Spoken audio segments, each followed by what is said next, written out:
So we have to get a private doctor. All right, so how do you approach a private doctor? You just tell them what's going on. Hey, I'm a veteran. Don't thank me for my service. I don't want you to pull out a 20-gun salute. I'm not trying to be a hero here. I'm a veteran.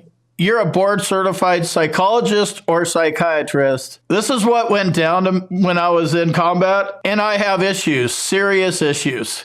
And you explain the issues. He is not by default going to not diagnose you. It's the opposite. He will diagnose you. He will write down what your symptoms are based on what you're telling him. He is going to actually give you the benefit of the doubt, where the VA's law is supposed to give you the benefit of the doubt. It's just a whole different ballgame. So he's going to write down your diagnosis and your symptoms, and then you're going to need a nexus too, right? So you might as well ask for all that stuff up front. You know, hey, will you help me with a nexus? Will you help me with the diagnosis? Will you help me with the symptoms? Well, Craig, I don't know you yet. It's fine. You will. But I need to know if you could do those three things first before I tell my story to you and go through a shit ton of pain again to the 12th doctor in my life. They actually will understand that. And it's like, yeah, I can handle the diagnosis. Or if you're dealing with a board certified psychiatrist, they'll give you meds.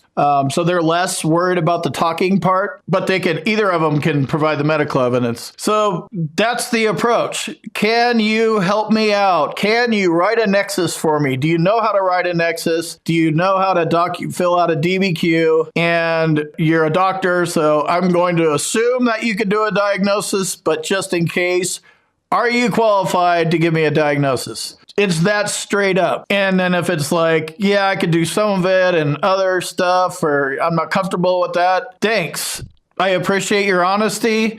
Here's your $45 for the copay. We don't even need to have a visit, right? Or whatever, however much that conversation costs you. We don't need to go further because you can't help me. Then you just hop in your car and make an appointment and go see the next head shrinker. They're everywhere in every city across this country. You will find one within 5 of these kind of things. Hopefully you don't have to shop around that much. Now, doctor shopping is kind of like a thing. It's just kind of popping into my mind. So this isn't your on Norco like I was for 8 years or whatever. And, I mean, there's an argument to be made there about how much was addiction and how much was masking pain, but I'm off those little bastards and I still have the pain, but that opioid thing became a pain in the ass. That stuff tore me up. So when you hear doctor shopping, it's like that. Like my ex-wife was an ER nurse. So she said that was like a big problem. Like people would, have Norco, eat them too fast, or run out of a prescription and then go to the ER and they're just strung out and they want more. So when you hear doctor shopping, it's kind of more like that. It's more of like you're a drug addict trying to get a fix. That's not what you're doing, right? You're not trying to get Schedule II drugs. You're not trying to get any drugs. You're trying to get a diagnosis,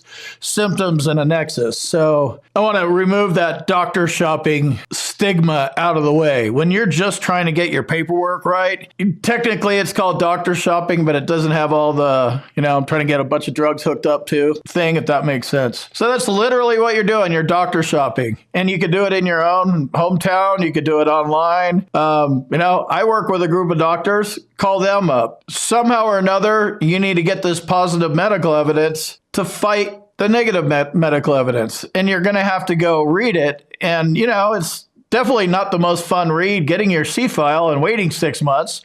That's not fun. That whole system needs to be fixed. But right now we work with what we got, right? We'll fix what we can. Right now we're just trying to fix you up with the actual rating that you deserve. So go in, get your diagnosis, get your symptoms, get your nexus, find a doctor that will actually do it for you. And, you're going to have to look at what he writes. You actually have to double check your doctor too. Make sure that it meets the burden of proof, because that's basically what you're trying to do here. Check out my boot camp if you want to join me on a live session. If you need medical evidence, check out this email address right here. Email Second Strata, tell them what you need. You need help with a diagnosis, your symptoms, or a nexus. See if they can help you out with your medical evidence.